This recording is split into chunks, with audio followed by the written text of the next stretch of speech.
two 100%ers from Group B, battling it out for that, although Ross County are lying in wait and in hope of the right result, which would be a Hibernian victory on penalties that would see Ross County take the 8th and final seeding place, that would then avoid the European big guns as they come into the draw at the last 16 stage.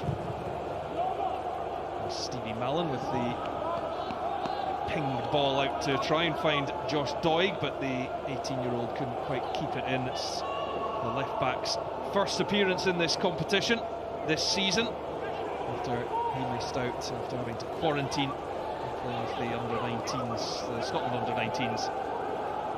In the last set of fixtures, Charlie Adam goes down, and that will be the first free kick of the game.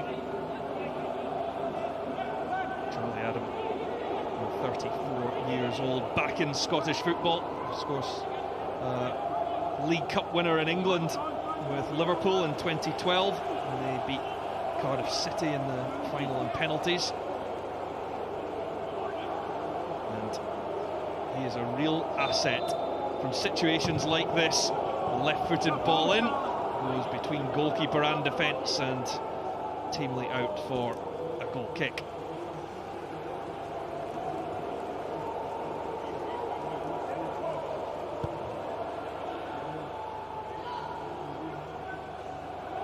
Darren McGregor, all his appearances this season have been in this competition. Now 4 starts on the bounce in the Betfred Cup. It's a big game, Rory, isn't it? It really is. Both sides have got so much to play for in this game, even though they have both qualified, as you've been talking about. That seeding is so important. So it's an important game, and plenty of ability on the park as well. As we've been mentioning, the strength and depth of the Hibs squad. You look at the players that are in that starting 11, it really does just go to show that strength. And for Dundee, they've got clear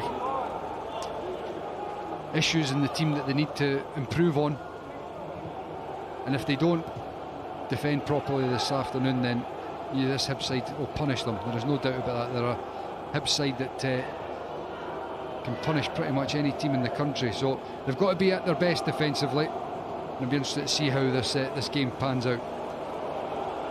3 international absentees for Hibernian, and Alex Gogic, who's with Cyprus, Sofia Marciano with Israel, and Ryan Porteous with the Scotland under-21s, who drew 2 each, came from behind from 2-0 down to draw with the Czech Republic at Tynecastle.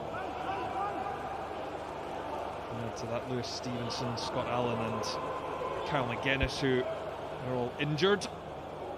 The suspension to Christian Doig is also a couple of yellow cards have cost Max Anderson his place in the side. That's why he's been replaced by Finlay Robertson, and then injuries to former Hibernian player Jordan Forster with a broken foot, and Lee Ashcroft mean that Dundee somewhat threadbare, particularly at the back, and that's why Cammy Kerr is filling in there alongside Jordan McGee. Not the biggest and most physical centre-half pairing that you'll ever come across, and with Jack Hamilton behind, he has got to come up with the goods. Somebody that has struggled in the last few years, you've got to say. I think everybody recognised that a move was needed from Hearts, and going to Dundee, it hasn't panned out as well as they would have hoped him. He's back into the team, and he'll be desperate to make sure that he can keep a hold of that jersey. Obviously, we've been talking about the new additions as well. There's plenty of competition for the goalkeeping berth at Dundee now. Yeah, Callum Ferry had taken over his jersey for the league games, but Jack Hamilton continuing in the Betfred Cup, and he'll hope to nail down the spot with Adam Legsden's arriving after he left Burnley in the summer. There's plenty of competition there for getting the gloves on a Saturday. I mean, it's not ideal. You know, some teams do put, you know, a second choice goalkeeper in to play the group stage or just the cup games. But at Dundee, it's clear that they aren't 100% sure who their number one goalkeeper is. So it's not ideal to be constantly changing the goalkeeping position, and that's something that I'm pretty sure is behind the addition of Legsden, as I'm reliably informed as the correct pronunciation. Very good, Mike. Spot on. And here's Joe Newell in the middle of the park, and a sweeping ball out to Josh Doig. The free kick goes against the youngster, and it's Paul McGowan who was on the receiving end of the challenge. A great ball out from Joe Newell, though, wasn't it? There's Josh Doig just taking that touch back in field when really he wants to be getting it out his feet and in front of him. And then Paul McGowan wouldn't have really been able to get involved. He could have taken him out of the game with his touch.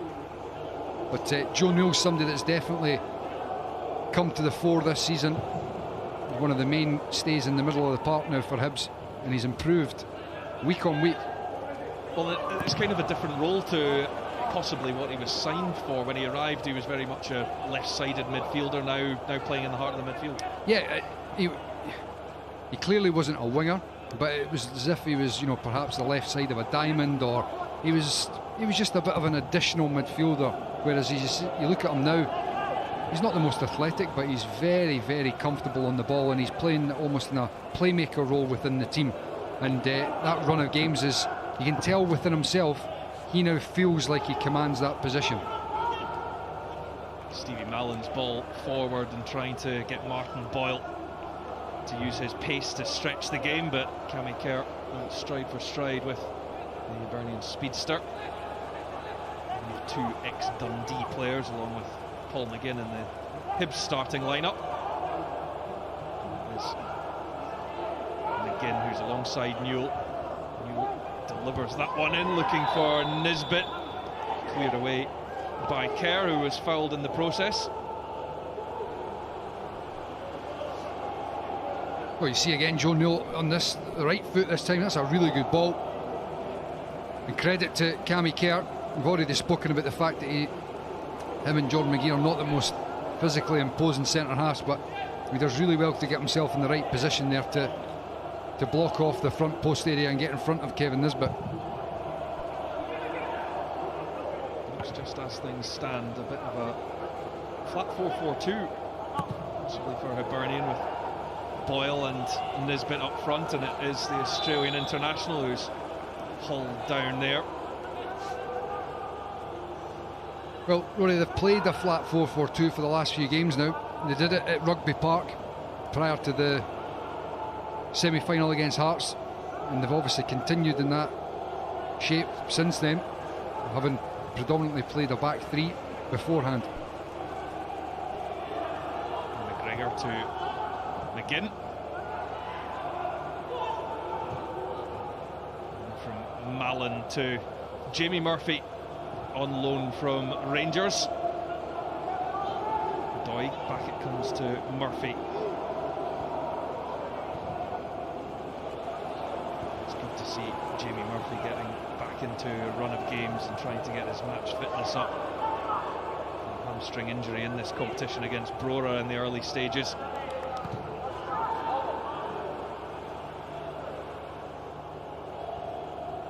Dylan Barnes is on loan from Queen's Park Rangers. McGregor sidesteps Declan McDade, and it's Dre Wright, signing from St Johnstone in the summer. And Paul Hanlon calls Murphy from his wing.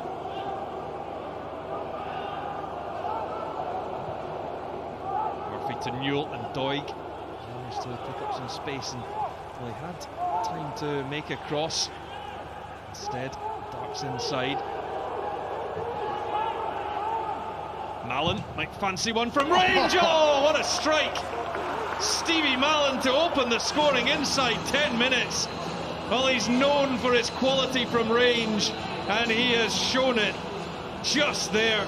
That's a wonderful strike from Stevie Mallon to give Hibernian the lead. And what a well-worked move as well from Hibs. And you see the space that Stevie Mallon has there. You really cannot afford a player of that ability that amount of space from that distance from goal, and you're not surprised that he finds the back of the net. Could Jack Hamilton have done better? Well, he doesn't even get his hand to it. It's not as if it's in the corner of the net, but Stevie Mallon regularly does that. It's not a surprise to see it in the back of the net. It's a great strike. I still think I'd be wanting my goalkeeper to at least be getting something on it. He doesn't. It flies into the back of the net, and Hibs find themselves 1-0 up. A really well worked move, Rory, as well. It must have been at least 15 passes in that move, from one side to the other, in behind, back out, and then Stevie Mallon on the edge of the box. Too much space given to him. Stevie Mallon's a player that has, well, when it comes to the league, he's struggled to get in the team. Just one start there. He started 4 in this competition. That's already his 4th goal of the season. When he plays, he generally does the business for his manager. The difficulty with Stevie Mallon is finding his position within the team. He's not a wide man. He's not an out-and-out centre midfielder where he is playing today. I think they can get away with it with the greatest respect with the opposition. But when you're playing against the better teams, is he going to be able to play an out-and-out centre midfield in a flat 4-4-2? I don't think so. So the difficulty is trying to find his place in the team, and there's stiff competition for places in the areas that he does his best work. Jordan Marshall taken out of the play by Darren McGregor. Free kick for Dundee, and another opportunity for Charlie Adam to cause some mayhem with one of his deliveries. He's not hanging about either. Whips it in with curl. There's another fine delivery. Looking to get Jordan McGee on the end of it. Is that not what a whip is, Rory? Curl.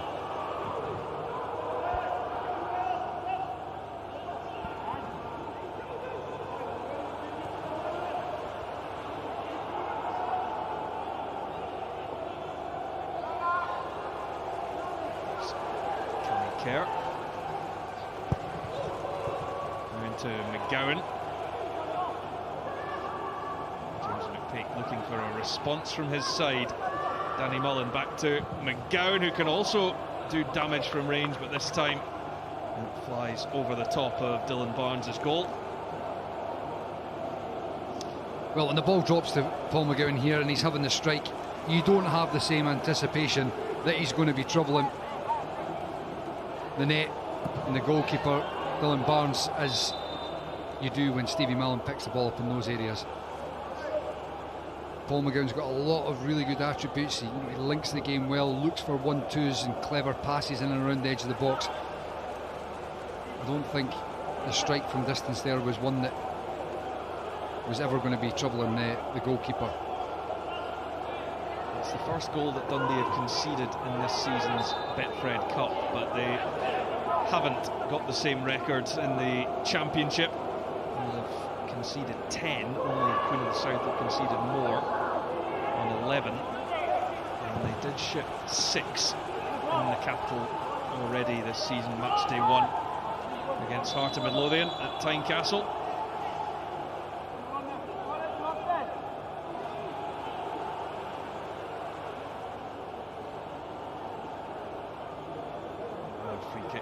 That Charlie Adam gets the call to go over to the right hand side.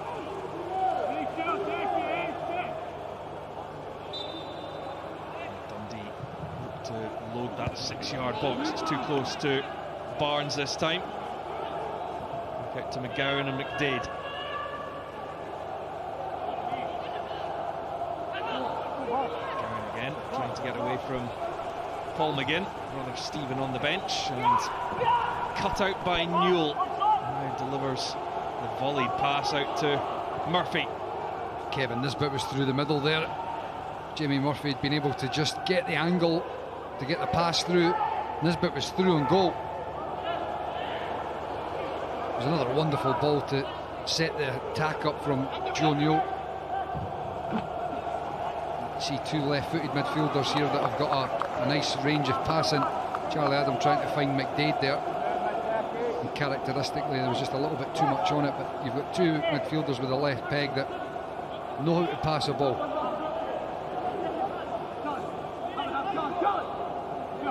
Quarter of an hour played, and it's Hibernian edging in front thanks to a brilliant strike from Stevie Mallon.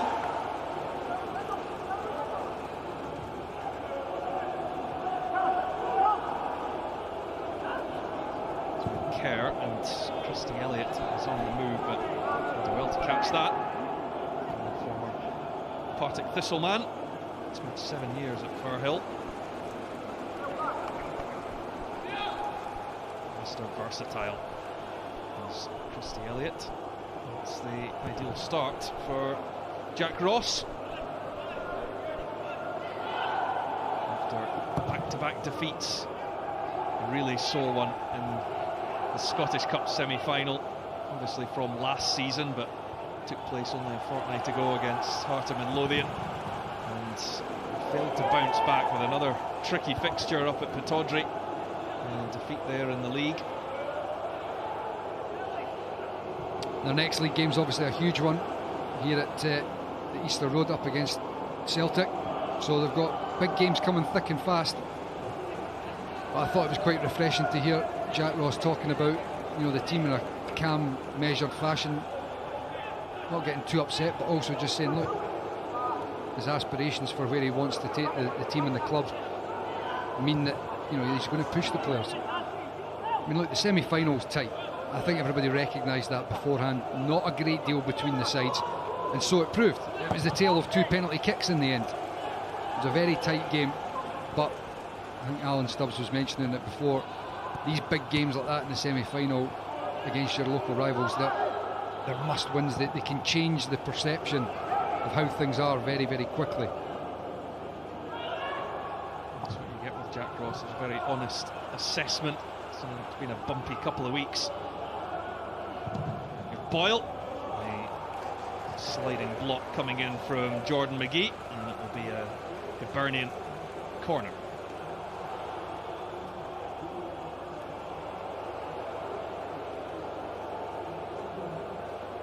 Steve Mallon, after having rifled one in from the edge of the box, to deliver a corner. And the likes of Doig, Hanlon, McGregor all interested, but the short one doesn't work out as McDade gets there ahead of Murphy. And Mallon will now leave this one for Paul McGinn. 78 times for Dundee in a 2-year spell. That was just kept in by Dre Wright.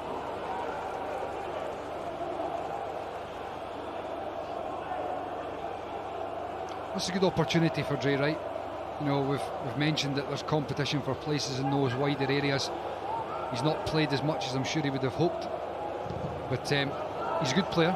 I think everybody recognised he was a good addition coming in from St Johnstone, but you've got to start taking these opportunities, because if he doesn't perform, then there is that competition, and there'll be others that come in, and inevitably they'll come up with a performance that keeps them out. Return from injury in the game up at Aberdeen. Murphy opts for the last man back, who's captain Paul Hanlon. Newell to McGinn. That is right, but came back off his thigh.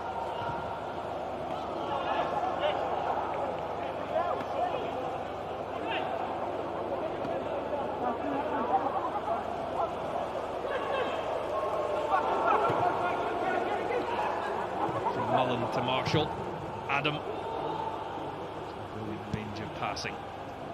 Plays Elliott, to McGowan,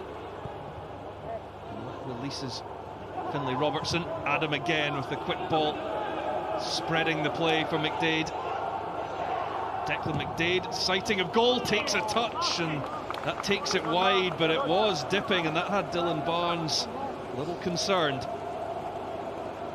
Well, understandably, because as it comes out to Declan McDade, he's just facing up McGinn to begin with. He steps in, Seville, and Dre Wright's there, and you can see that dip on the ball. Just looked for a split second as if deflected off Dre Wright and it was going to nestle in the far corner. Fortunately for Hibs, it's gone behind and they've got a corner. The front post came in with plenty of pace.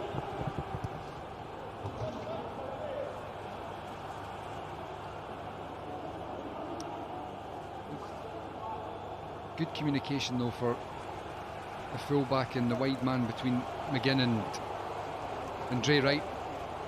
It was only a couple of weeks ago when we were looking at the semi-final with the first goal from Ryan Christie against Aberdeen, and we're talking about that passing players on when they're crossing over. The full-back and the wide man there just recognising that cutting in field, pass him on to the next man. Dre Wright perhaps could have got a little bit tighter, but he just got enough on it. As I said, fortunately for Hibs, it managed to drop wide of the post. Rollins touch, but it's McGregor who can find a teammate in McGinn. Picked up in the middle of the park by Robertson. Elliott back to the youngster.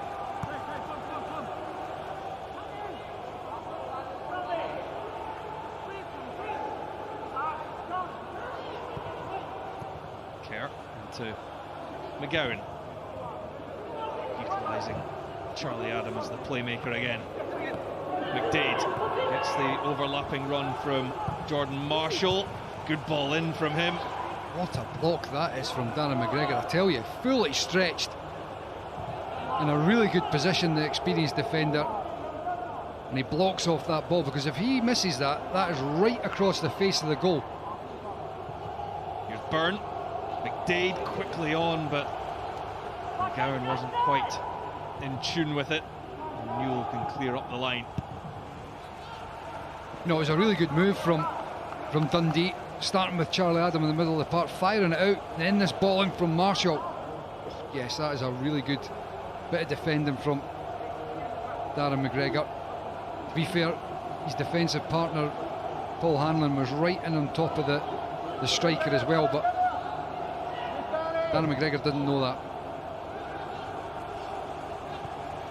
Dundee coming off the back of what James McPake described as their best performance of the season so far, was the 3-0 win over Cove Rangers on Tuesday night. And even more pleasing, the fact that there were 5 academy players took to the field, 3 of whom made their debuts. And plenty of them on the bench, although it is a shortened bench for Dundee.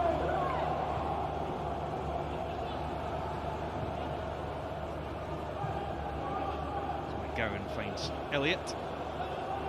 4th start in a row for him.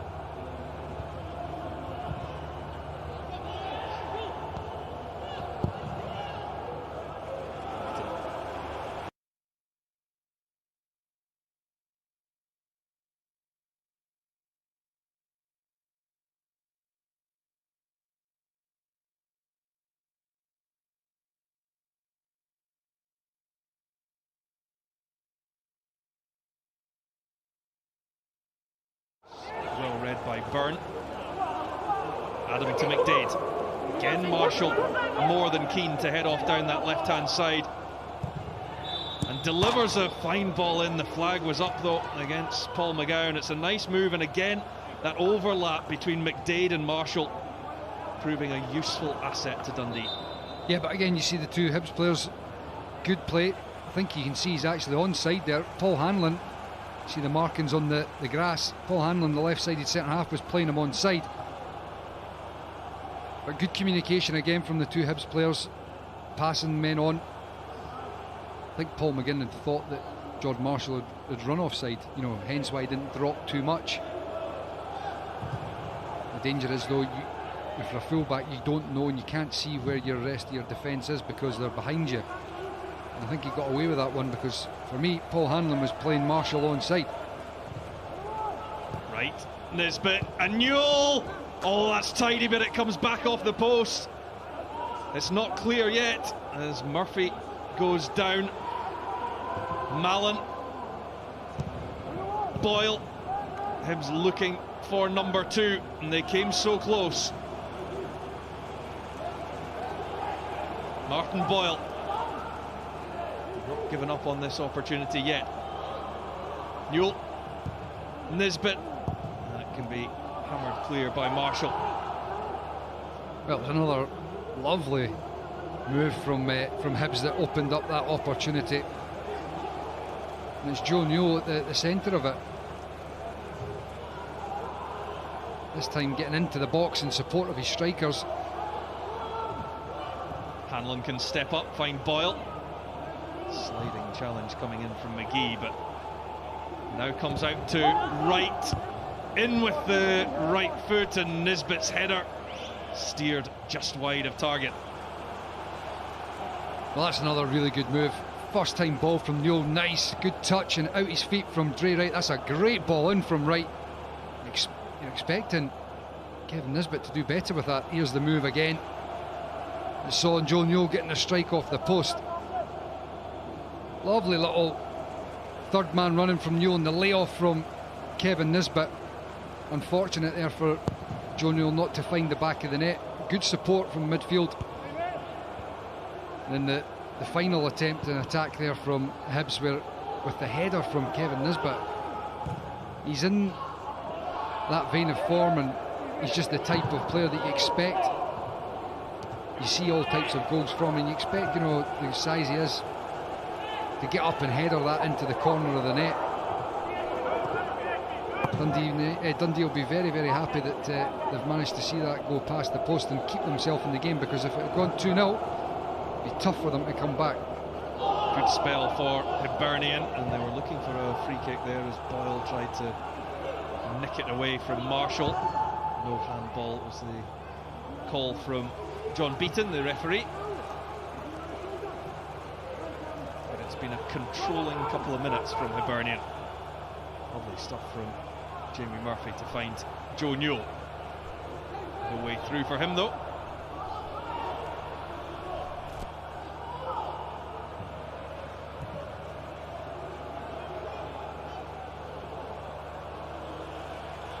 Sean Byrne leaves it for Charlie Adam to go long.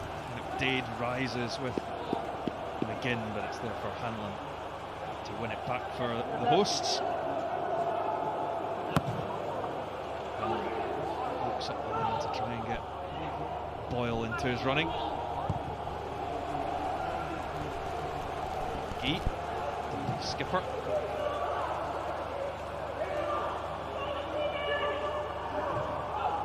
Now McGowan for McDade and Adam. Now the raking ball out to Christy Elliott, who's in plenty of space. Doig coming across, trying to close it down. The ball in, and is knocked away by Paul Hanlon.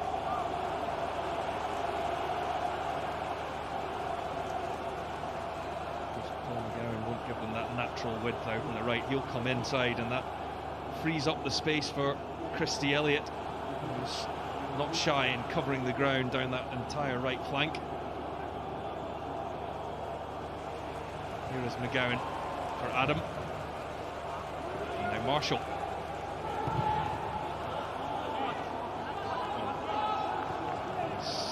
Loose and well over the back of Dylan Barnes' goal.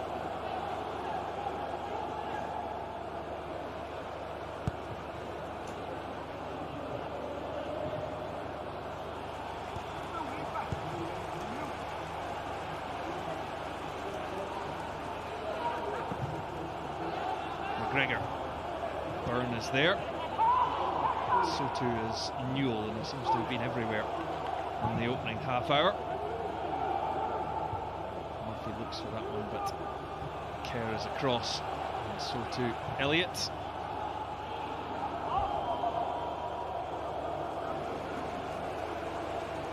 Now Mallon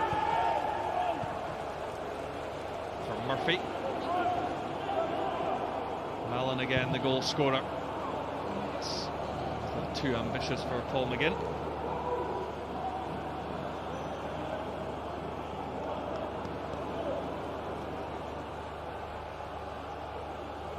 I'm sure from taking over. I'm just going to say, I'm sure Jack Ross and John Potter will be fairly happy with what they've seen in the first half an hour so far. Been quite lively, Lots of good passing moves and interchange. They're 1-0 up, but they've had a few other opportunities as well.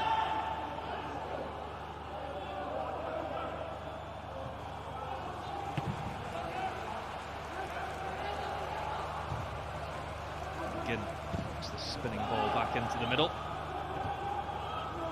It's Hanlon for Doig. Murphy.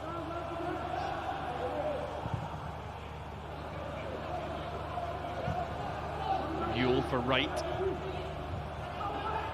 Allen. Begins around the corner, blocked off by Declan McDade. And still, Hibernian to mount another attack through Jamie Murphy. No way past Paul McGowan on that occasion.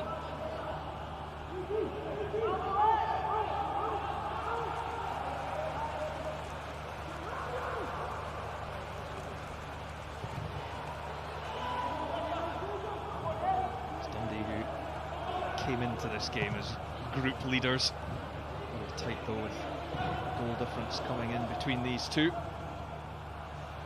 Both 3 wins from 3. One for either side.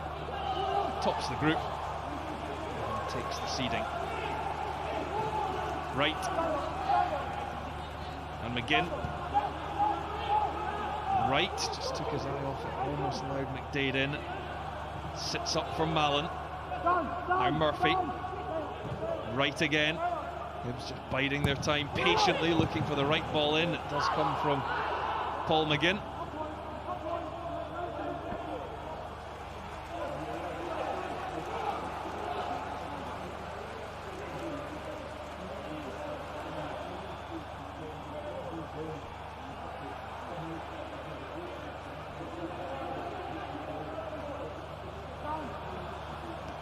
Has it, he's got to fight on for it though, against both McDade and Marshall.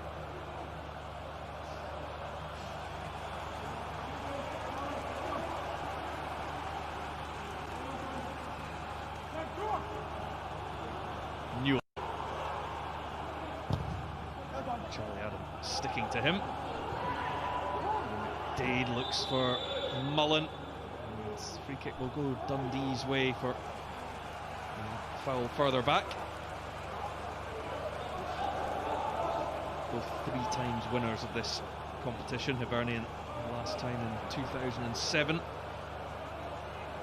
Dundee last back in the 70s, 1973, a year after Hibernian won their first.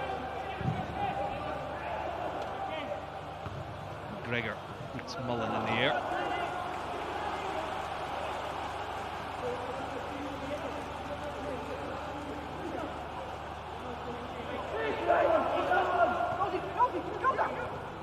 Gowan to Marshall, neatly on to Mullen, and now Robertson breaking forward from midfield. McGowan, it's back from McDade. McGowan again, and Mullen gets the sighting of goal. There's a lot of work to do with the ball curling back towards the sticks, but it stayed just wide. Well, it was not bad play from Dundee, but everything was all in front of the Hibs defence. They've got plenty bodies back. And the strike from Danny Mullen, I think you could best say, was speculative. Didn't amount to much.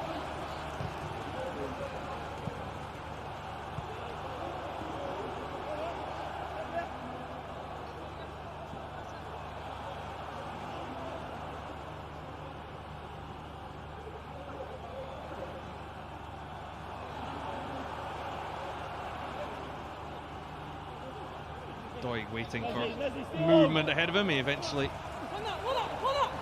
gets a decent option in Newell.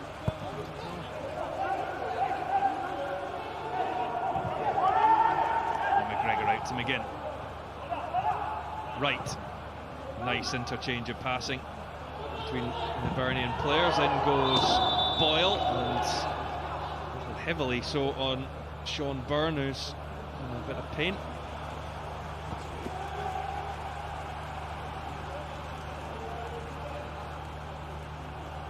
I think you can see there that Martin Boyle, he's think he's behind the ball with his foot. There's definitely contact. It's going to happen in football. You're going for a tackle.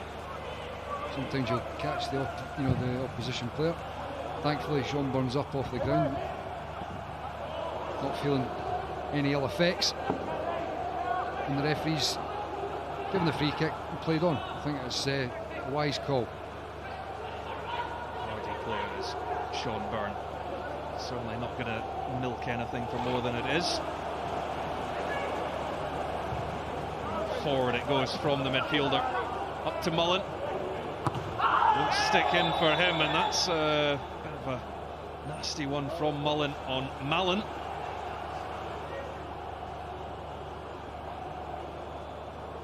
It's a little bit silly as well. He's never going to get the ball.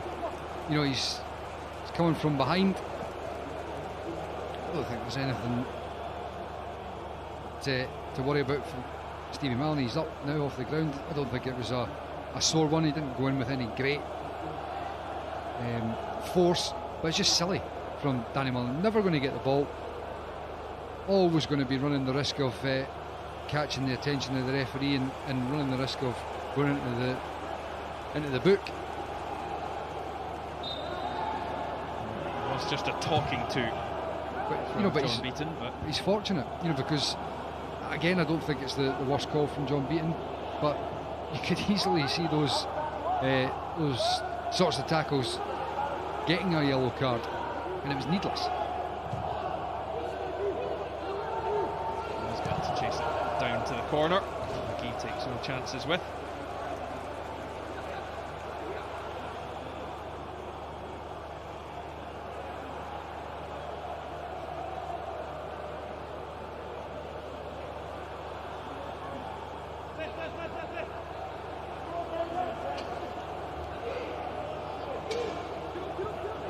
Here's Nisbet. And straightforward take for Jack Hamilton.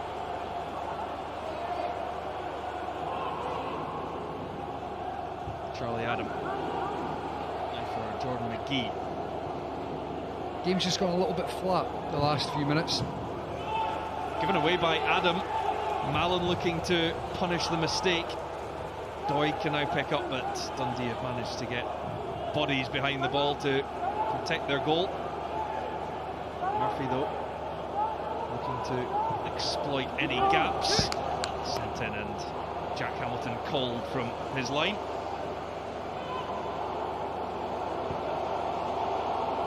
Yeah, I was saying, the game is just definitely, tempo's gone out of it. It's just died a little in the last wee bit. Both managers will be keen to make sure that concentration doesn't slip just before half time. I've already said that for Dundee, if they were to lose a second this side of half time, it would be very difficult to see them coming back. Whereas for Jack Ross, if something were to happen before half time, he would feel as if it was a very poor reflection of the first half to walk in 1-1, for example. So it's important that you see this half out properly and just try and lift the tempo. There's 6 minutes left of the first half. Hanlon to Doig. Back with the skipper. Nisbet provides the run. Draws Cammy Kerr out from his central role to his more natural position on the right hand side.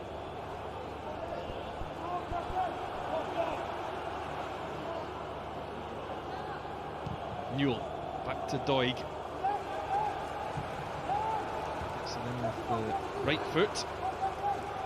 McGinn. Now Boyle. Martin Boyle. Just done that one out, couldn't get much pace on the cross. Charlie Adam unable to collect it.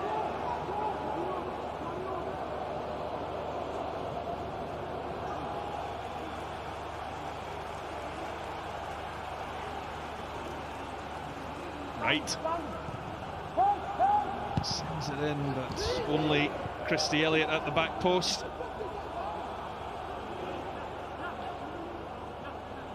That was a good wee darting run there from Dre Wright to get onto the throw-in. The difficulty was Martin Boyle had done the crossover with him at the throw-in.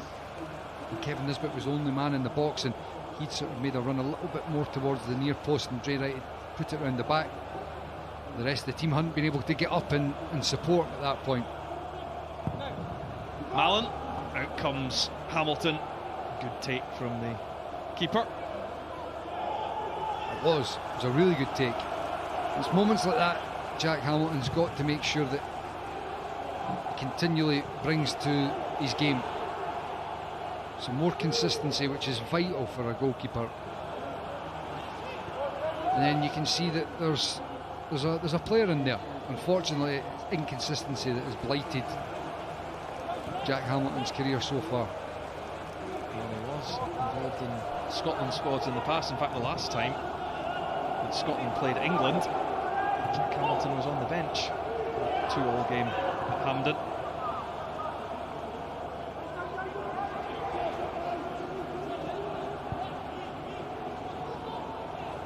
Murphy. Now Mallon. And McGinn. Now here's Boyle. And there's Nisbet. No, it's a great chance.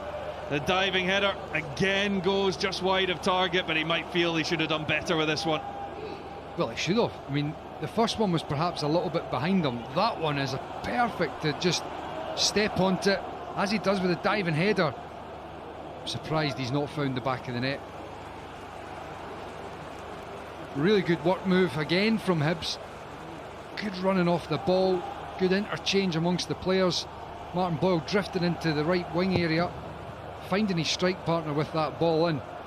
And as I said, I'm very surprised that Kevin Nisbet's not made it 2-0. Scored 65 goals in the previous 2 seasons with Raith Rovers and Dunfermline. 2 of those coming last season against Dundee in the Championship. That's why Jack Ross was so encouraged to bring him to Hibernian and let him show that he could make the step up to Premiership level, which he certainly has so far. He's had opportunities in this game to increase his side's lead that have passed him by. Mallon, Nisbet. He might just have taken enough of the pace off the ball to encourage Doig, but seen out by Elliott. Final couple of minutes. He'll be hounded down to that corner. Back it goes to his goalkeeper. Safe and secure.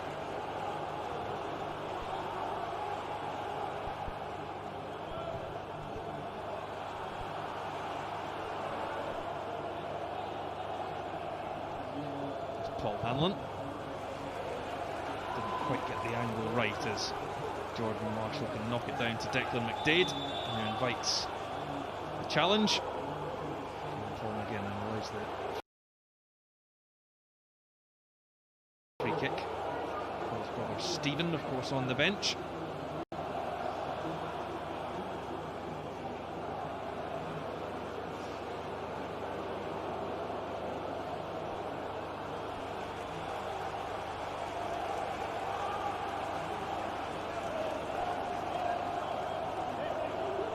Well, as it stands, looking at the half-time coming up, Hibs have got themselves in pole position for this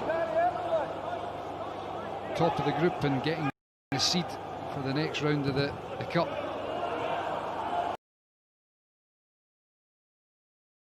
It'll be very interesting because we obviously have the draw straight after to see who they potentially avoid if they manage to continue to stay top of the table. Kerr and Nisbet not giving up that chase.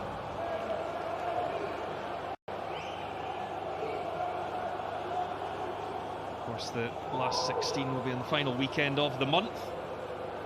We know the 16 teams that will be playing.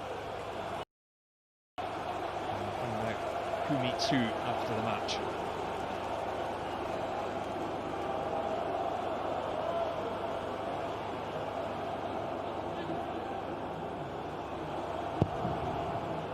No, stoppage time to be played. It's Hibernian who lead thanks to a long-range strike from Stevie Mallon. After 10 minutes, it deceived Jack Hamilton, and it's Hibs who are in control of the group. It's Hibernian 1, Dundee 0.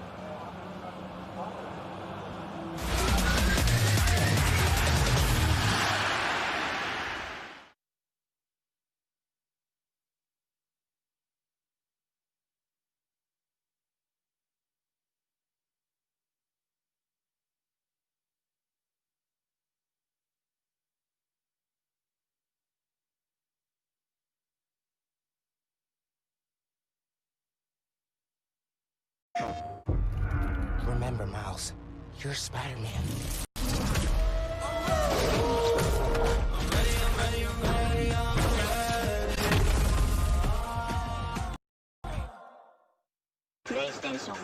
Could I get the 10-piece chicken McNuggets? Wait, no, Big Mac. Sorry, no, McNuggets. Sir? I'm still here. Get it at McDonald's when you buy one of your faves and get another for just $1. With Whirlpool's largest capacity third rack dishwashers, you can fit holiday mugs on the top. Adjust the middle rack to fit birthday messes. And divide the silverware basket so more dishes fit down here.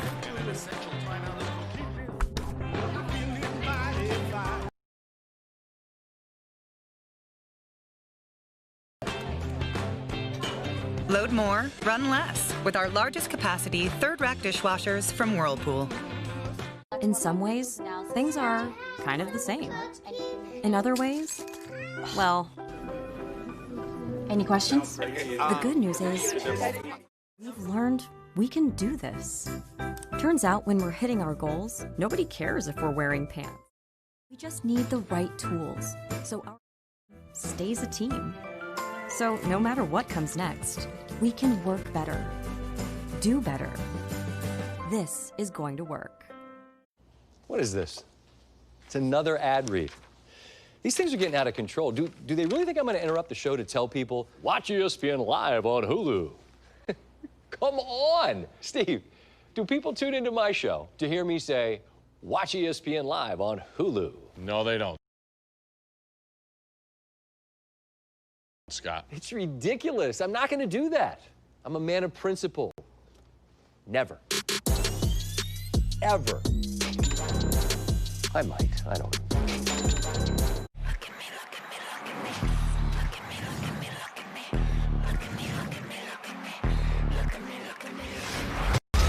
Oh, he's out. Davison Figueiredo, he's the new flyweight champion. Wow. He's out.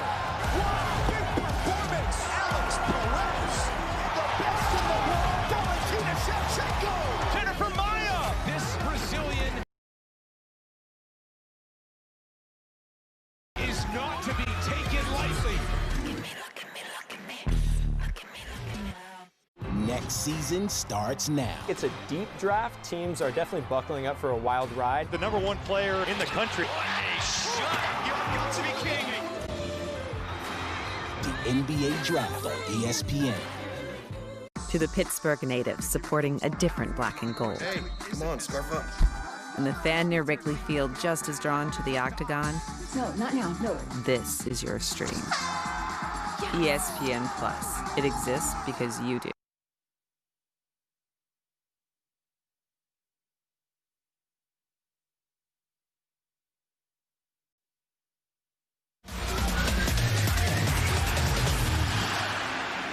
Lots of Pro 14 rugby coming up on the network. Zebra Ulster tomorrow 6 p.m. Premier Sports 2. Cardiff Blues Benetton is tomorrow 7:15 on 1, and also on 2 tomorrow at 8:15 you can see Leinster against Edinburgh. A reminder, Premier is the only place where you can watch every game live. Alan Stubbs and Chris Sutton are here to look back on that half. It's 1-0 Hibs at the break, and it's a trademark strike, if you like, from Stevie Mallon from distance. Yeah, it's a great strike, you know, but it's difficult to see whether the movements deceive the keeper, you know, because it looks like it's come right down his throat. But it's surely, I think the movement's got to have put him off, because, you know, he ends up falling backwards, and, you know, let's not take anything away from the strike, though, by the way, which is... It's a good strike. I think what Alan's trying to say is the goalkeeper should do much better in that situation. I think he's being very kind. It doesn't go right in the top corner. It dips. There is movement on it. Actually looks like he reacts a little bit too late, and then he's floundering. This is the angle.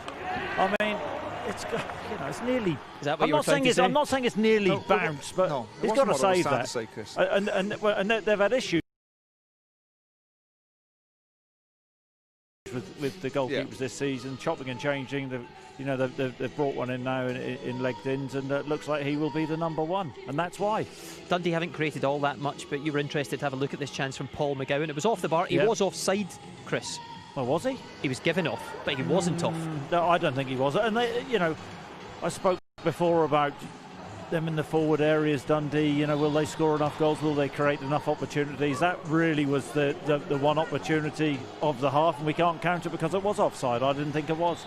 McGowan should have tucked it away anyway, but I think goal scoring will be a problem for them this season. They've been neat and tidy at times. Charlie Adams, a good footballer. His range of passing is great. McGowan shows some nice touches, but they've been toothless. Yeah, Dundee need much more of that in the attacking sense, don't they? Yeah, they do. I think when you look at it there and all, the ball goes wide and there's only one player in the box. And that says it all. And you wouldn't, if you're looking for the team to score goals, you need to be getting more players into the box. That was your concern ahead of the game, actually, with Dundee when you looked at the team. Yep, and they don't have any great pace in the team. You have McGregor coming in the Hibs back line, and you just feel that Hibs centre halves will be able to cope with Mullen physically. Mullen's not one who really moves in behind. I'm not saying it's easy for him, by the way, but how are they going to score a goal? It looks like it's down to Charlie Adam, maybe his delivery or smash one in from 40 yards. Never easy, Chris, is it? Never easy, Daryl, no. Up the other end for Hibs, they've had opportunities as well in the half. This is very unlucky from Newell. Yeah, it's a great bit of play, real good one-touch play, link up. They've been bright in the final third, Hibs. It's a lovely ball in, a great first touch, and he's very unfortunate, Joe Newell. Great flick, Chris. Oh, yeah. Lovely weight of touch, wasn't it? And Newell, making the run in behind, so unlucky, but it's all about the set-up play there. And then a couple of chances here for Nisbet. Chris, you were quick to say you'd have scored these. Well, yes, Daryl, and you wouldn't disagree with that. Do you know what? I don't think that's an easy chance. It's just behind him. You can see him trying to adjust his feet. Maybe if he could have adjusted his feet a little bit quicker. This was the one, and I don't think this is easy. I know Michael in commentary saying, well, expect him to find the back of the net. There's a defender in front of him. And you can see what he's trying to do. He's trying to direct it into the far corner. He does get it wrong. And, of course, Dundee, a team, he scored goals against last season. He did in all 3 matches. Them. Yeah, he did, yeah. Yeah. If he keeps getting in those positions, though, Alan, he's likely to get one. I've been impressed, I think, not just in terms of his positions that he takes up when the ball's out in wide positions, but his overall link-up play. He's a very clever centre-forward. He's not just interested in goals. He's looking to bring other players into play and all. He's got a good appreciation of the players around him. Dundee need to get back into this game, of course, if they want to be seeded. Chris, you had a look at the bench and what James McPake might be able to do. There's a lot of young men on that bench. And, James... 2 still at school. Yeah, exactly, and that tells you everything you need to know. They can't fill the bench, and James McPake before the game saying that they were bare, that their squad was thin, and that emphasised it. Who's going to come off the bench and make a change? You've got this Nicholas Hamilton who's on loan, played in the Jamaican Premier League, he's 24 years old now. Maybe it will be him. York 9. Yeah, hasn't played a game for York 9 though. No, but he maybe has for York 8, a couple for them. No such team, Daryl. Correct. Canadian football. You're making it up as you go along. No, I'm not. I'm just testing you. You are. It's tough for the manager, isn't it, when you look at that bench, though, Alan? Yeah, I think it's really tough, and you could see in his body language before the game is that he is down to the bare bones, and he's emphasised that, and the club obviously on and off the field are struggling a little bit financially, and obviously that is a reflection of that. Absolutely. Dundee trying to get back into this game. They've not created enough, but one good goal from Stevie Mallon has Hibs ahead. And remember, if they win within 90 minutes, then they'll top the group and they'll be seeded in the draw, which comes later.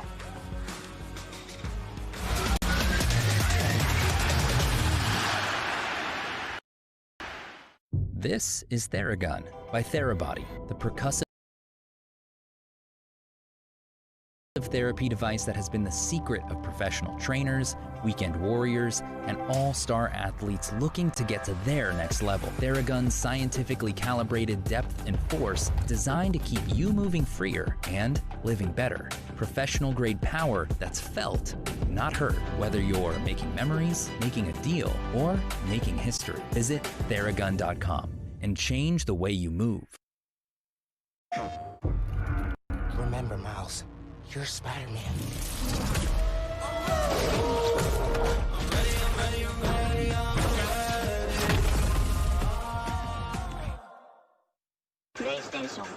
In some ways, things are kind of the same.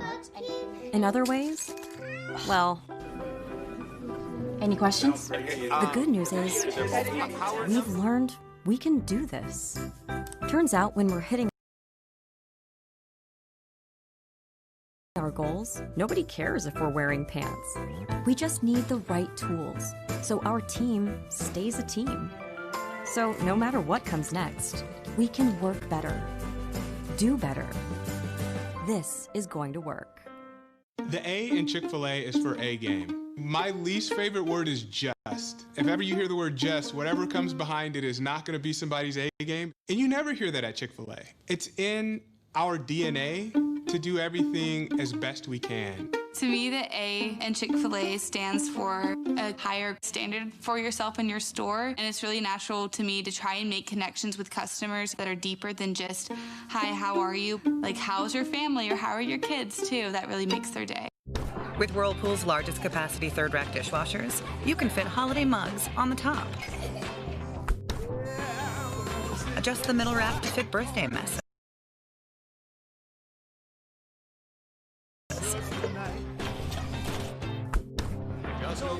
And divide the silverware basket so more dishes fit down here.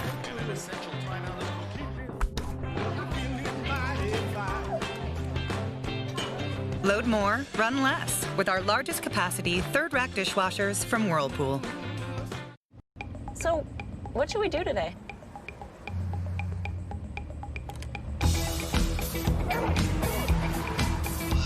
Can we get to the sun?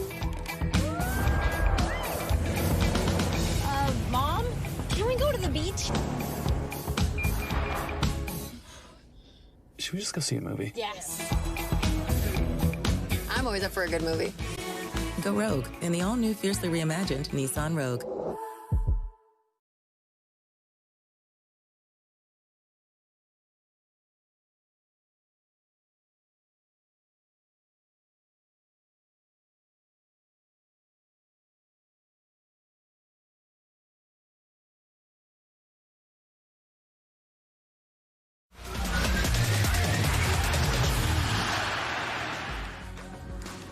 Next Tuesday, Premier Sports will bring you coverage of the Scotland under-21s game against Greece. That kicks off at 4 p.m. in Premier Sports 1. Win and will qualify for the Euros, which would be some achievement. 1996, the last time that age group went to a major finals.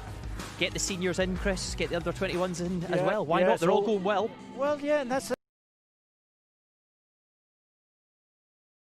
good news, Daryl. For years, you know, Scotland have struggled. Now it's all coming together. You're right behind them, aren't you?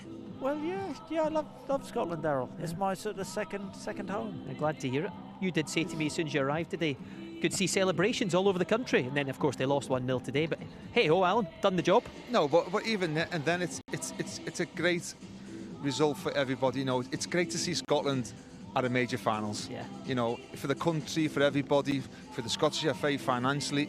You know, that's it's massive. It's huge, and I think you know what Scotland bring in terms of, you know, they've got a real togetherness at the moment. You know, you can see that in the results. Steve Clarke's really got the players together, and it's going to be something to look forward to now. So it's a long, 7 months now? Yes, it's a a long long that we wait can for all us. talk about and look forward to the finals. We'll talk about it absolutely every day, as we're doing at half-time right now. What does James McPake need to do right now to get his team back in it, Chris? Oh, look, it's a really difficult one because we've spoken about, you know, the bench. They can't fill the bench. They've got kids on the bench. He's just got to hope that someone like Charlie Adam can come up with something special, maybe a delivery. You know, McGowan's a clever footballer. Has Finlay Robertson showed up well for you today? Because he's not played since that game at Tynecastle. Not started, I should say. Look, no, I think did we not do his debut game? Yeah, I believe we did. He's a neat and tidy footballer. That's what he is, and you know he's been okay. But they need to create more opportunities, and they haven't done that enough. So when they get an opportunity, they will need to take it if they want to get back in this time. Do you think there's belief in the side, Al, that they can get back into it the way they played? I wouldn't have said there's an awful lot. It'd be interesting because it's, you know, before when they were coming off for half time, Danny Mullen was walking off with the physio holding his hamstring and all. You know, Has he re-emerged? And he's just come out there now, but he can't play if he's pulled his hamstring. No, but he was holding the back of his leg as if like he don't know whether he had a kick. He's come out, but then he's jogged on the pitch, and you can see him just again feeling the back of it. So how long he lasts, you know, it'll be interesting to see. I know Dr. Ali's not here today, Well, Chris. Don't start your Dr. Alan is Christoph. clearly no medical expert himself. No, not at all, Chris, but we've all had injuries before. At least he spotted it, Chris. I don't know which part of his hamstring was he holding, top or bottom? On that note, the back of it. That's a long muscle. Michael, Rory, please save us. Thanks, Darryl. We'll try our best. Well, as things are set, Hibernian are going to take the group and the seeding that goes with it and their 100% record. But despite having chances to increase their lead, it's Dundee who will feel that still being in the game at 1-0 gives them every chance to get the victory, or perhaps even draw, that would be required if they could win the extra bonus point if things were to go to penalties. No changes for either side as Cammy Kerr was taken late there by Martin Boyle, and this time in the opening seconds of the second half, Martin Boyle will find his way into John Beaton's notebook. Again, I think it's the right call from John Beaton. He's late. Martin Boyle. Yes, Cammy Kerr follows through and hits the striker, but challenges like that nowadays, you see it, it's always going to be given against the striker, and invariably you're running the risk of picking up a yellow card as well. I don't think you saw too many complaints from the Hibs striker either. I think he recognised and knew what was coming. Up against his old side, Martin Boyle. Down goes Finlay Robertson, the challenge of Joe Newell.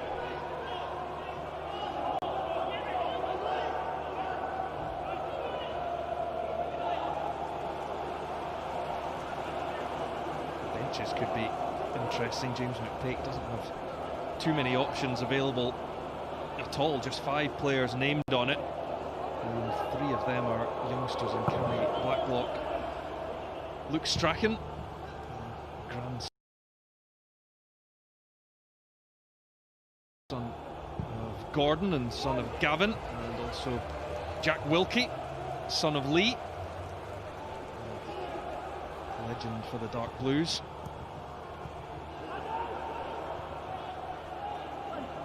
There's Finlay Robertson to the feet of Paul McGowan, Christy Elliott. McGowan. Now Byrne. Robertson again.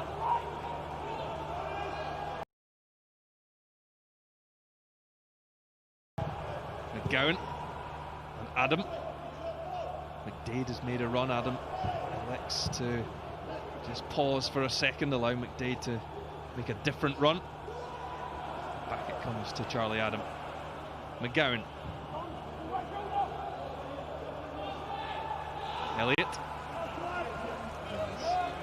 that one out of play. A lot of possession there for Dundee, but it never came to anything. It was similar to the passage of play that led to Danny Mullen having that strike in the first half as well.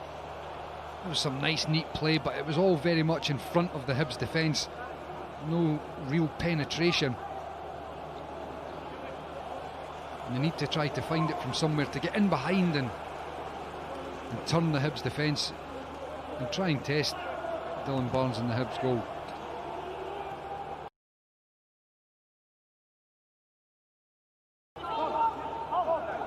It's 12 games and 19 years since Dundee were victorious on this ground. A way to go if they're to turn this one around.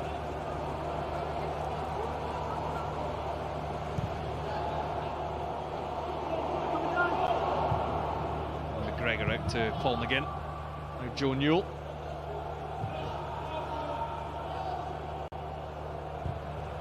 Hanlon for Doig.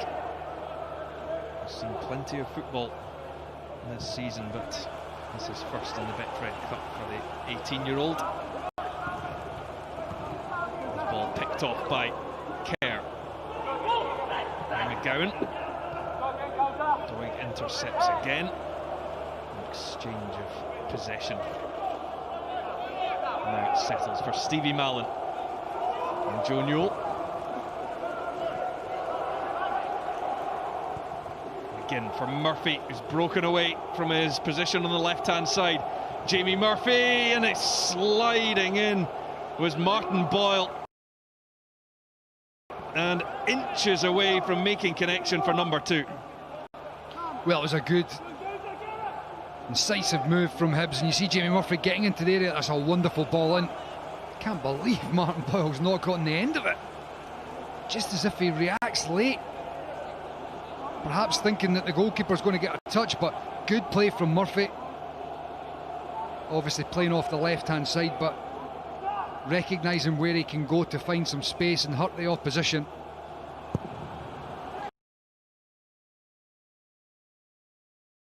When he got into the area, he lifted his head and he picked the right ball out for me. I think Martin Boyle should have been able to get on the end of that.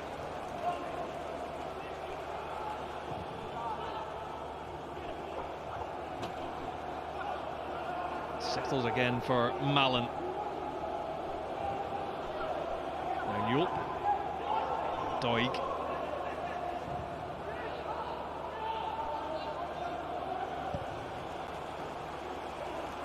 You just wonder with the number of chances that Hibernian have created, they haven't managed to get the second goal. And I hope that they don't live to regret those missed opportunities.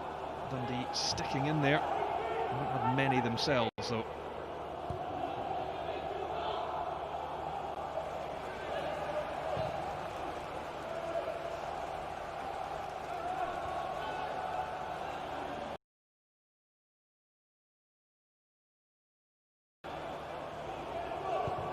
Dre Wright. Straight forward for Marshall. Now Robertson. And McGowan up to Elliott. Robertson's continued his run. Still it comes from the field for Charlie Adam. Given straight to Nisbet, and Boyle gets there ahead of Adam. Bit of a clash between those two, but play goes on. Nisbet goes for the top corner. Tried to measure it, and just too high from the striker. Well, it was slack from Charlie Adam. He was under some pressure, tried to play the risky ball. Hibs pounce, and Kevin Nisbet's facing Jordan McGee up. Tries to curl it round him instead of taking him on. It's the stanchion behind the goal. I thought Kevin Nisbet was just going to try and drop the shoulder and open the angle up a little bit. Decided to go with the early striking. There's a couple of opportunities now that I think Kevin Nisbet should have perhaps done a little bit better with.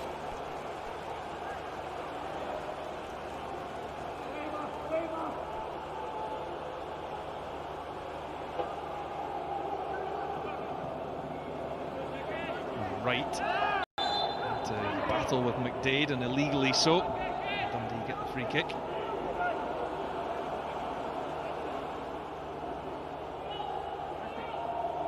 Dundee's only defeat of the season was across the city at Tynecastle, a heavy one. A win, 2 draws and a defeat to start their championship season. But they've been perfect so far in the cup competition.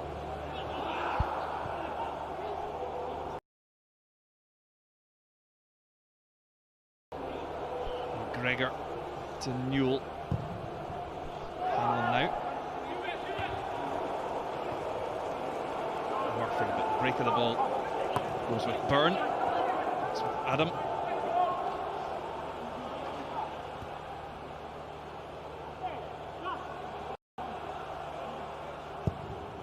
Hibs have certainly managed to cope with any threat that's come their way from Dundee.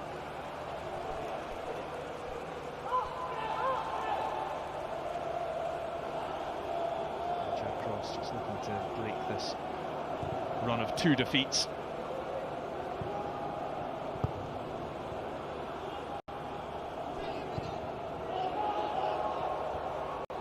McGregor took a bit of a chance there against Mullen. Finds Paul McGinn, given away though, straight to Byrne.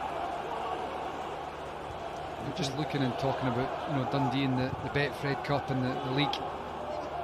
It's important, you know, that they get those victories in the Betfred, but with the greatest of respect, the opposition is not at the same standard as their league. And in the league, they've been far too inconsistent. You know, if Dundee have got any ambitions of putting pressure on the top of the table, then they can't afford to drop points against Alloa, 3-3 last week. Think of the types of goals that they've conceded as well. Callum Ferry in the goal, dropping one against I think it was Wraith at Dens Park. You know, not particularly great. Mallon with the in-swinger, and it hit McGregor. The free kick has been given. McGregor questions why. We're about to find out.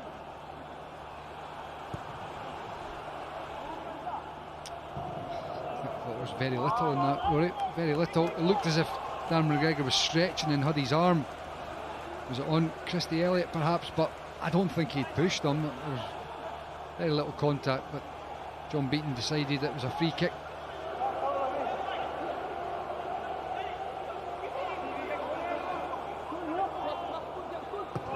Murphy to Doig.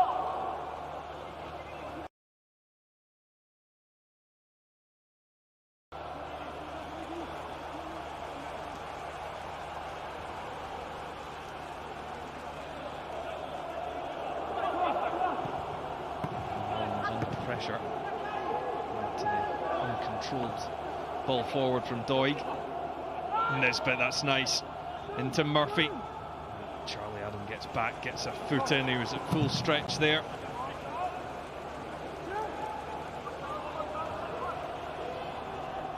Newell to McGregor. McGinn for right. Dundee certainly keeping the competitive spirit up. Unable to create much though, but it only needs one chance, or perhaps even one opportunity from a set play for this man Charlie Adam, who's got such a wicked delivery. Finds Christy Elliott with the pass. The momentum's lost. As soon as that poor touch was caught under his feet, Josh Doig was able to get really tight, and the momentum in the attack is all gone.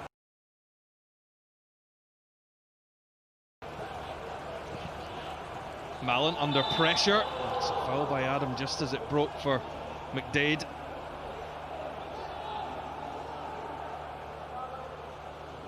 On first sighting, I thought it was harsh to be given the free kick. Looked as if Charlie Adam got some of the ball there, I think.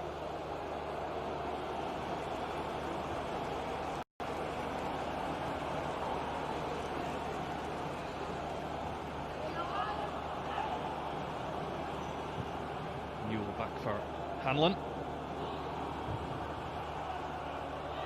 Missed the last game of the last round. Hanlon, because he was called into the Scotland squad, so he didn't play against Forfar, but scored against Brora. With Murphy, drops the shoulder, ventures into the box. Just a goal kick though.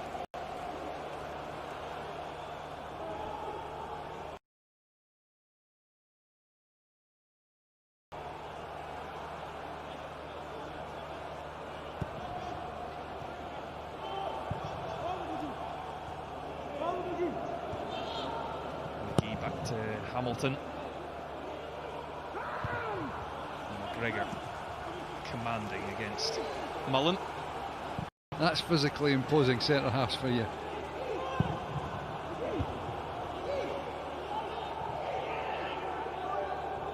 McGee for Adam. Gets the run. It's a wonderful pick out from Charlie Adam for Danny Mullen, and at full stretch was Dylan Barnes.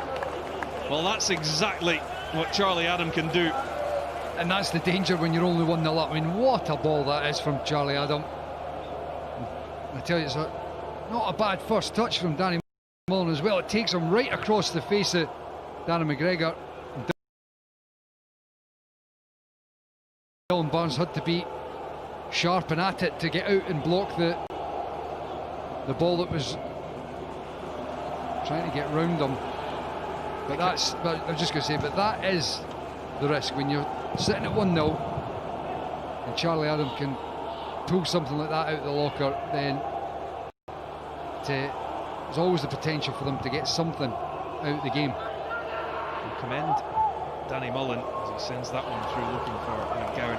I'll commend Danny Mullen for staying on his feet, but there are some perhaps more cynical who might have suggested he maybe should have gone down as McGregor as he crossed over the front of him. Yeah, that's why his first touch was so good, because it takes Dan McGregor straight out of the game. He either brings him down or he lets him go. And I just think there wasn't any contact there. If there had been the slightest of touches, then perhaps Danny Mullen would have felt it and gone down. I don't think there was an opportunity for him even to go down on that occasion. But very, very good move. Good opening for Dundee.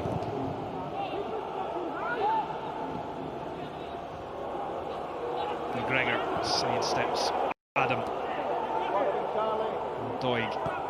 That's the warning for Hibernian, if they needed one. The danger of Charlie Adams' range and invention of passing. The run was spot on from Mullen too.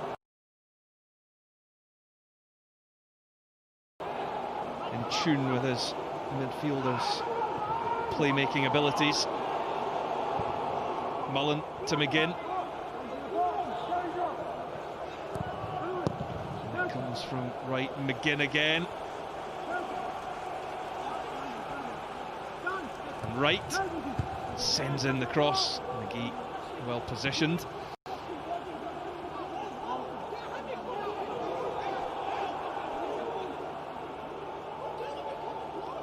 Played. And Dundee very much in things and still be encouraged by that last opportunity.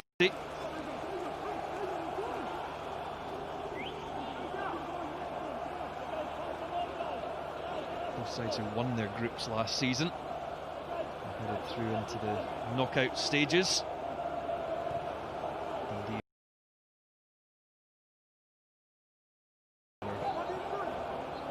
beaten in extra time by Aberdeen in the round of 16, while Hibernian made it all the way to the semi-finals. Beaten 5-2 by Celtic on their way to lifting the trophy again.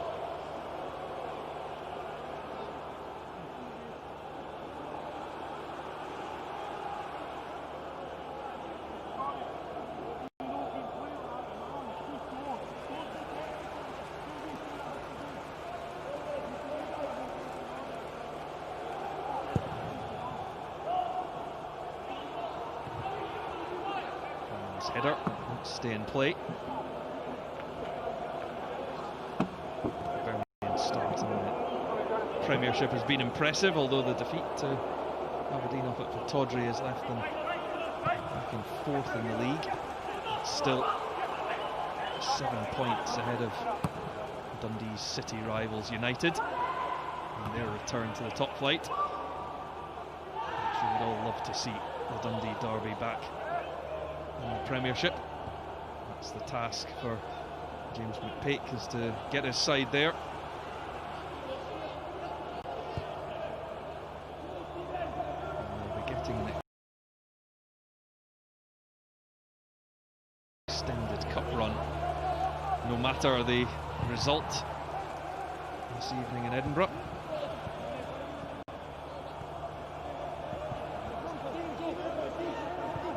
Boyle into Newell.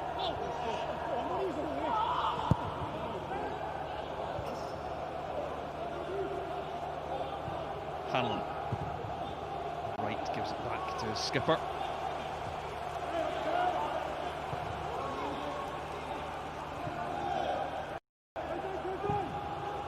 Mallon to Newell. Midfield duo. Right to Boyle. It's blocked off. Quickly taken though for Paul McGinn. Murphy. Nicely done to find Boyle. In with pace. Cleared away by McGee. Doesn't look overly happy with something, Jordan McGee, but he managed to get something on it and block the cross. Nice wee work move from Hibs down that right hand side, just to open up a little bit of space for Martin Boyle.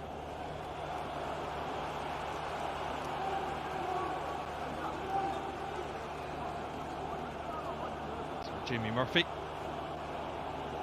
will take the corner kick for Hibernian.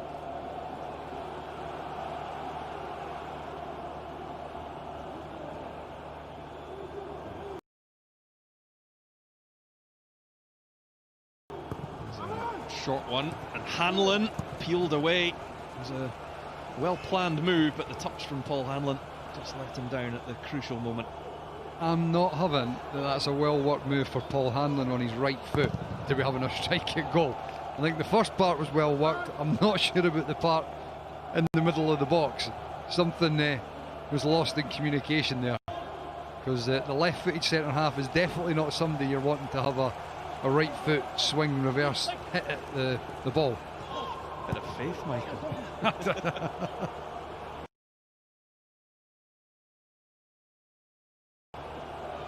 That's Robertson that gets it through to McGowan. Covering was Doig, and it just wouldn't settle for Paul McGowan.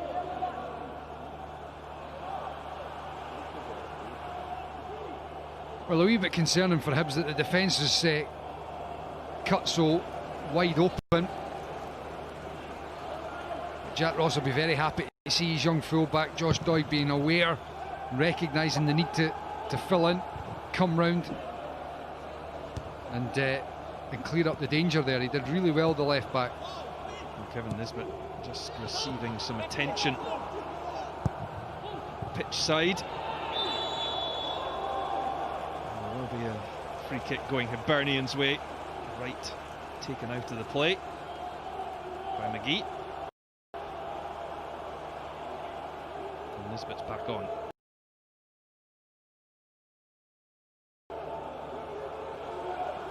I think Jordan McGee's just saying the fact that I think he slipped there. I think he slipped, and because there's no doubt that he took Trey Wright out of the game rather than being a malicious tackle. I think it was just a slip from the Dundee captain.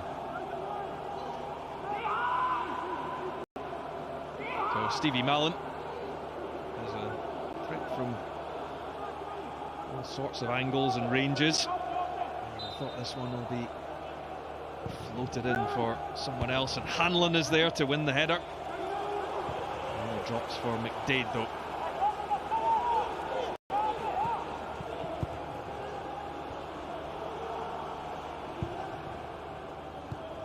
Back with Mallon. His ball separates the side right. Couldn't get enough on that. He was looking for Boyle, who's just been playing a bit of a wider role of late. Yeah, him and Dre Wright have swapped positions a few minutes ago. Perhaps just trying to get a wee bit more involvement in the game for Dre Wright.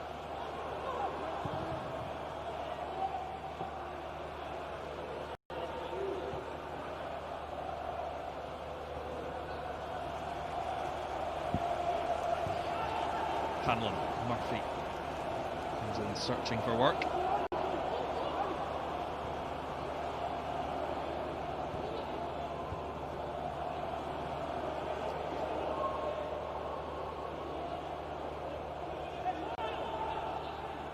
Hanlon was given the offer of the run from Paul McGinn, found him well to Nisbet, sliding in again was McGee. It's back with Dundee and Adam to Robertson and Christy Elliott. Gowan turned it into Newell, but the break of the ball goes the way of Robertson. Adam now, and McDade. Marshall's ahead of him. Dundee perhaps sensing an opportunity. Back to Charlie Adam on the left foot. Picks out Elliott. McGowan. And Mullen just couldn't quite stab in the effort as the ball ricocheted around in the Hibernian box. Well, that's a few opportunities that are starting to present themselves for Dundee. Young Doig just being caught in, playing everyone on side, and it's ricocheting around. Paul Hanlon desperately slashing at the ball. Fortunate that it rebounded and landed in the path of Dylan Barnes, and no real danger in the end. Could easily have gone into the net or fallen to a Dundee player. A wee bit concerning for Jack Ross, just the last 5 minutes or so. Dundee have definitely begun to open the Hibs defence up.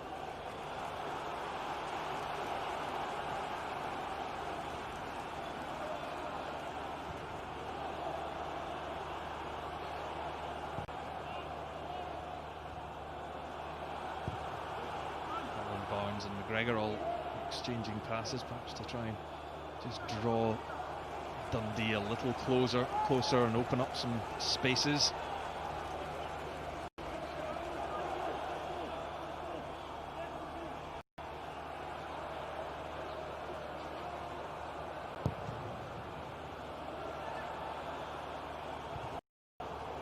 Rises, but it's Kerr who wins the header. Adam.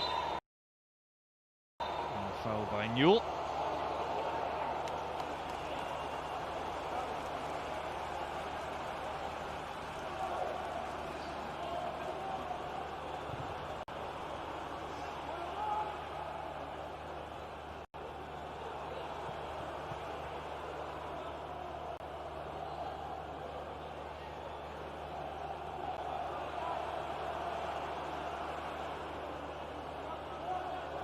Charlie Adam to take the free kick. McGowan on the move, but it's Doig who heads clear. Robertson to Elliott.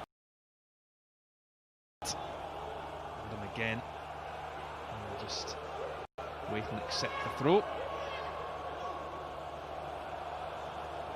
McGee, you can see, he's heading back into the defence after having gone up for the free kick. Never made it that far. Marshall just got away with that one ahead of Boyle. Now finds McGowan. McGowan gets the run from Christy Elliott. He picks him out, and Dundee are level. Christy Elliott gets his first goal for the club, and the warning signs have been there, and Dundee have got their leveller. Well, just as you said, Rory, the warning signs have been there for Hibs, and what a ball this is from Paul McGowan. Great first touch and a finish from Christy Elliott. I tell you, Dundee have deserved it in this last wee spell, and that is a really well worked move. Pinpoint accuracy with the ball from McGowan. And then again, this first touch takes the defender out of the game, and the second one in the back of the net. Really neat finish from Elliott. And Dundee deserve it. They really do. Well, Hibs had their opportunities, but Dundee never went away. And with 19 minutes left to play, it's all to play for again.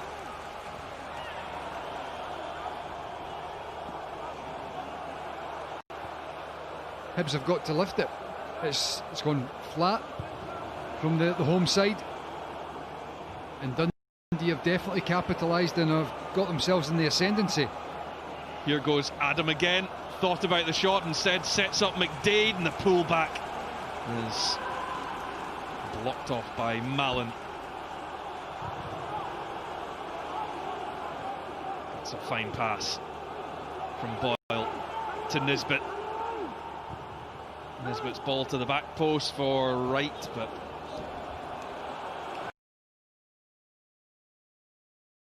team will head out for the goal kick. I thought they should have had more.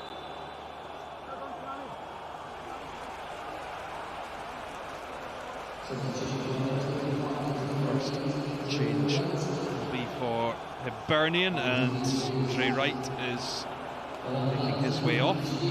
And Jamie Gullen will be coming on, a man who came off the bench up at Cove Rangers to get Hibs out of a bit of a sticky situation there with a goal.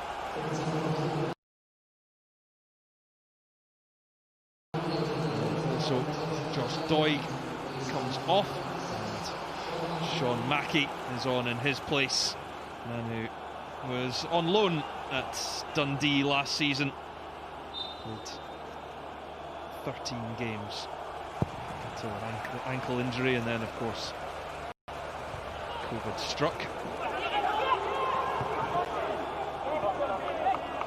Well, no real surprise that Jack Ross has decided to make a few substitutions, just trying to get a little bit of energy back into this Hibs side. And Dre Wright going off again, not overly surprising. A disappointing afternoon as the game's worn on. He's drifted out a little bit. You know, we've already spoken about his good opportunity to get some game time for the former St Johnstone player, but you know, he's taken off after 73 minutes, and he'll be a little bit disappointed that he's not been able to have more of an impact in this game.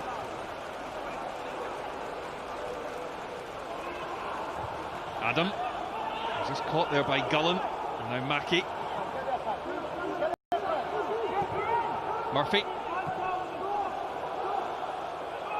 Stretching was Newell. He's going to fight on with Robertson and Byrne, and it's one that he loses. Well, you know, the game has definitely swung in Dundee's favour, and it's just little moments like that, uncharacteristically for Joe Newell. Bad touch, being rushed a little bit. It's not his game. He wants to be able to get the ball and dictate the play, but he's been rushed into making mistakes now, and this is the challenge for Hibs. Have they got enough in the side to try and win a game that swung out and away from them? And sometimes it just needs to have a little bit of, not so much skill, it's more just about that mettle, determination, put the foot in a little bit, and have this Hibs side got that? Because it's what's needed at this moment in time. Somebody to be able to make the tackle, win the ball, and change the dynamic of the game. Here goes Boyle, and looking for Gullen. It was a sliced clearance by McGee, but he got away with it for now anyway. Mackey back to Murphy. Murphy sidesteps Robertson. He's still going. Brilliant play from Murphy, and they are back in front. Nisbet was the closest on hand. The reaction may tell you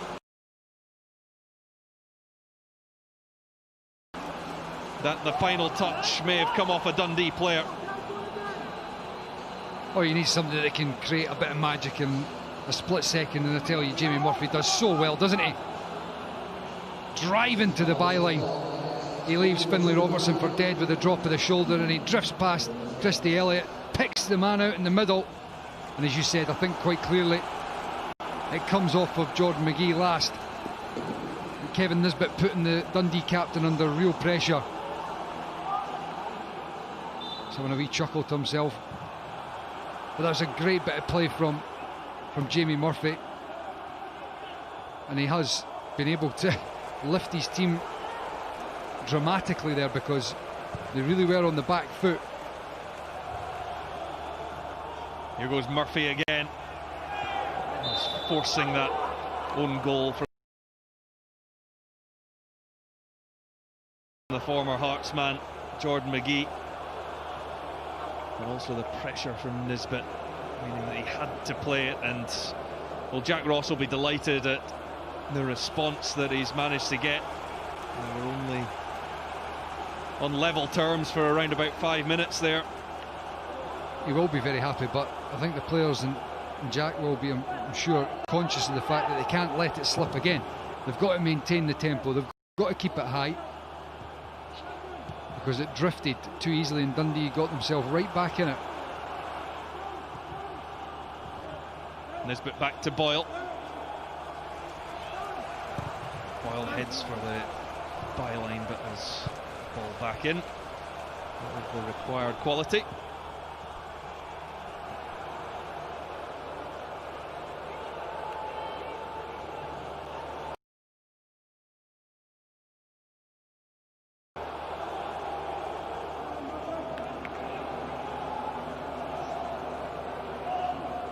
So Dundee have it all to do again. James McPake, who had 2 seasons with Hibs, over 50 appearances for them.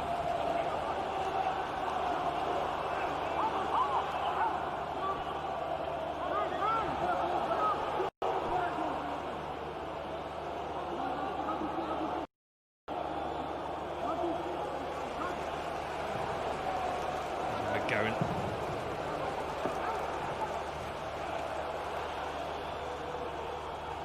Robertson.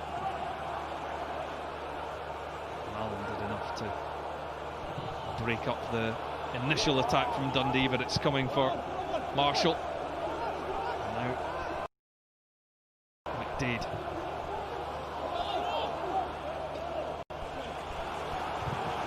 Maybe a Hibs throw. McDade not happy about that.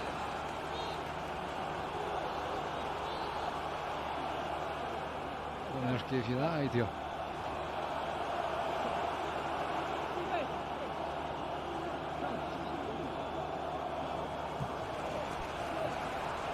Mallon for McGregor.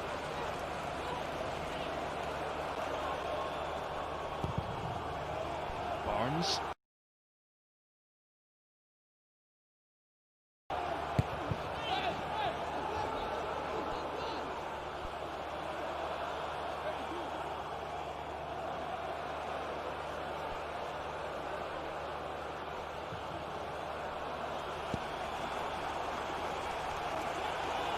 Wins over Brora, Cove Rangers and Forfar so far for both of these two. And as it stands, it will be Hibernian who continue their 100% record, take the group with 12 points and will be seeded in the draw for the last 16, which you can see after this game on this channel. Here goes Nisbet, great run. Now sets up Boyle, Gullen goes front post, it's brilliant movement from Jamie Gullen, he's off the bench to score again. A really well worked move by Hibernian, and they have shown their mettle. Nisbet with the run, Boyle with the ball across, and Gullen with a precise finish. Wait, what a goal that is. Really good play initially from Kevin Nisbet. He skips past 3 or 4 Dundee players, and a great striker's run from Jamie Gullen in the middle to get across that front post area. Nice ball in from Boyle, and what a finish. All round really good team goal from Hibs, and that is a nice neat finish from Gullen at the front post, and it puts Hibs in a wonderful position now with roughly 10 minutes to go.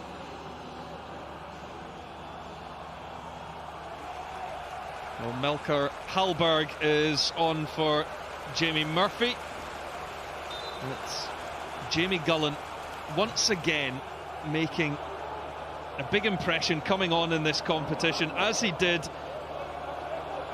up at Cove Rangers. He'd only been on the park in this game 6.5 minutes, similar to that game, and getting a goal. Hallberg, Nisbet, well, he went all for power there. He had two on his right-hand side who were desperate to be played in. Well, there's been a few uncharacteristic decisions made from Kevin Nisbet in this game. That's another one. I'm surprised he goes to smash it like that. You know, he's on the inside left channel, he's opened it up. You're expecting him just to try and curl it with some pace into the far corner there. But credit to Nisbet, because it's not been his best afternoon, but that setup for the last goal really was top drawer. Nisbet again. This time he does give it to Boyle.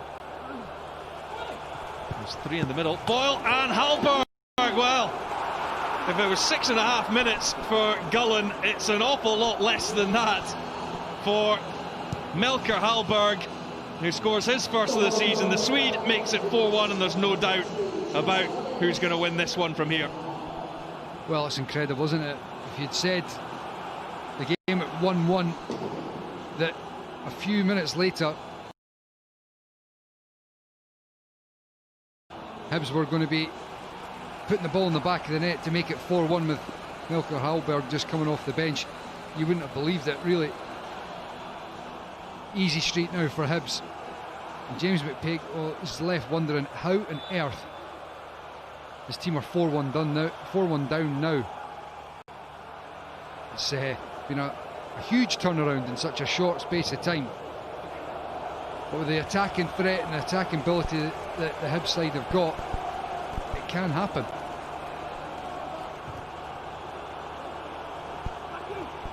Less than a minute since Melker Hallberg took to the field before he tucked that one away. Some impact.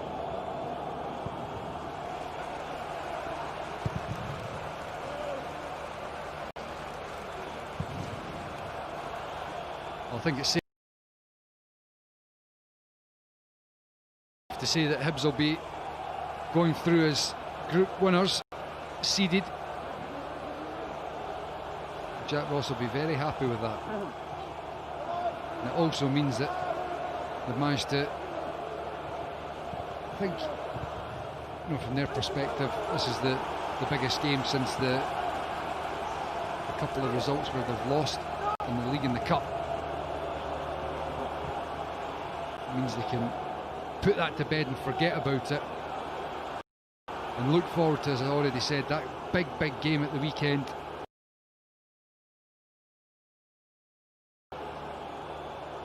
Against Celtic in the league. Yeah, and then they're quickly back to action as well with the Tuesday night game against St Johnstone. Dundee's next game is a trip down to Somerset Park to face Ayr United next Saturday. Corner comes in, it's Adam who gets the touch to Robertson.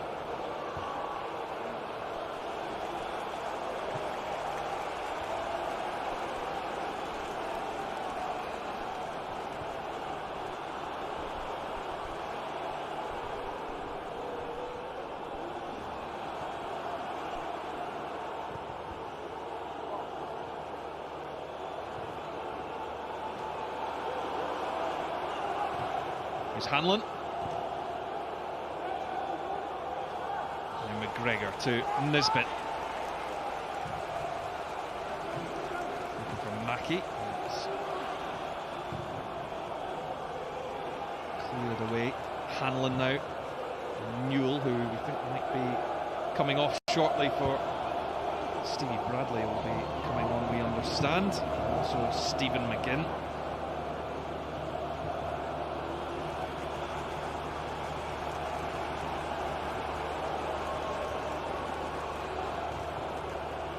Mallon.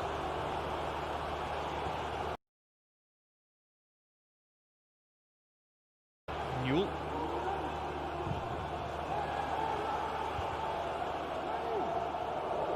Now Charlie Adam Dundee were right back in this game, but they've been hit by a wave of Hibernian goals. Adam, back he comes out to win that. Nasty, unfortunate clash with Christy Elliott. The double change, that's Stevie Bradley, 18-year-old winger. And also Stephen McGinn, signed from St Mirren. 6-month spell with Dundee earlier on in his career.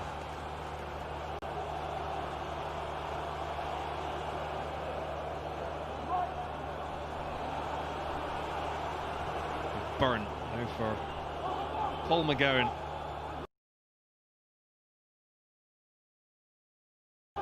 Adam.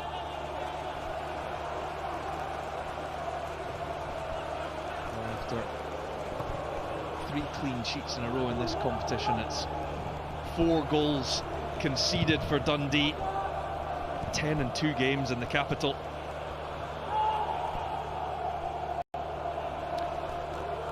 The game at Tynecastle, they were very poor. I think there's aspects of the performance today that's been a lot more pleasing for James McPake, and a lot more he can take from it. But still, you know, conceding 4 goals is not going to be easy for him to take, and he's going to have to try and analyse it. Could they have stopped it? Is there anything that's not right in that defensive setup? He doesn't have too many options to change it up because of the injuries to Ashcroft and Forster. Really playing his hand at the moment. Stevie Mallon, who got everything started with that wonderful strike, seems a long time ago now. It's Mallon with his 4th goal of the season. He's being replaced for Stephen McGinn.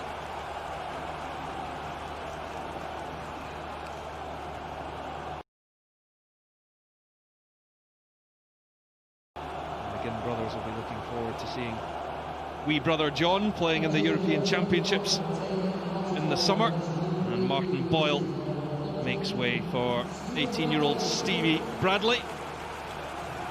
He made his debut at Forfar. He only got the final 2 minutes in that one, and he's got 2.5 this time. A promotion of 30 seconds.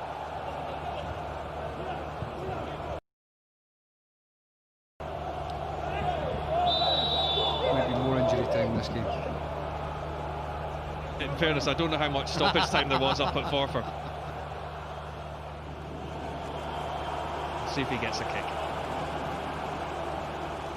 Good to see another youngster getting on the pitch, and Jamie Gullen certainly making a good impact. He's got a few years on Stevie Bradley though.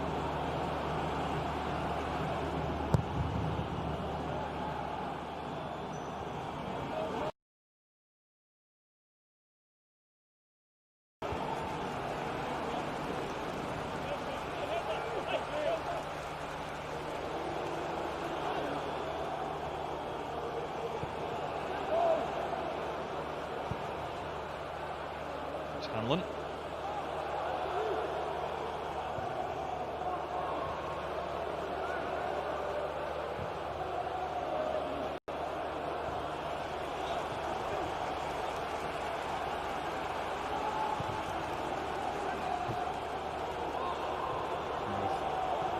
Mackie approaching the final minute of normal time. Elliott. Last touch coming off Stephen McGinn.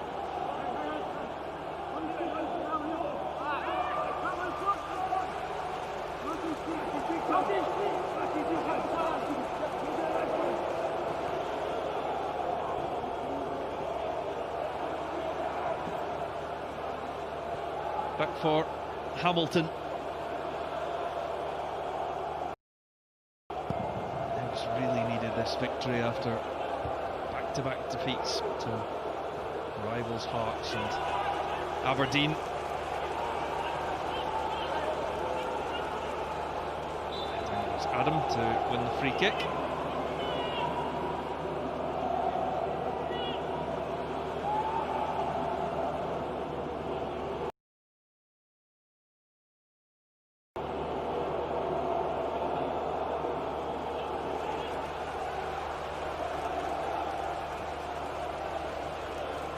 Leaves the free kick. Works in a slightly better angle. There drops for McDade, and they will have a free kick within range for perhaps a late response. There will only be one additional minute of stoppage time.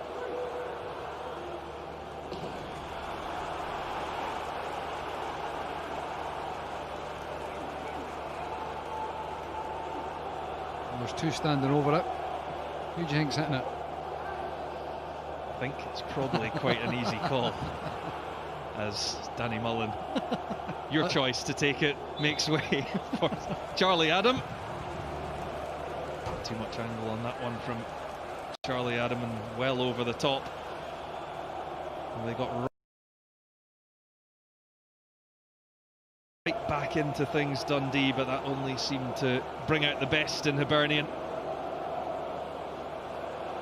And it's Jack Ross's side who in the end have cruised to the top of the group. A 4-1 victory here at Easter Road, but perhaps it wasn't as straightforward as the final scoreline suggests. The bench did the business for Jack Ross, with Melker Hallberg and Jamie Gullen both coming on as substitutes to get on the score sheet. The key one really was the own goal from Jordan McGee after great work by Jamie Murphy that made it 2-1.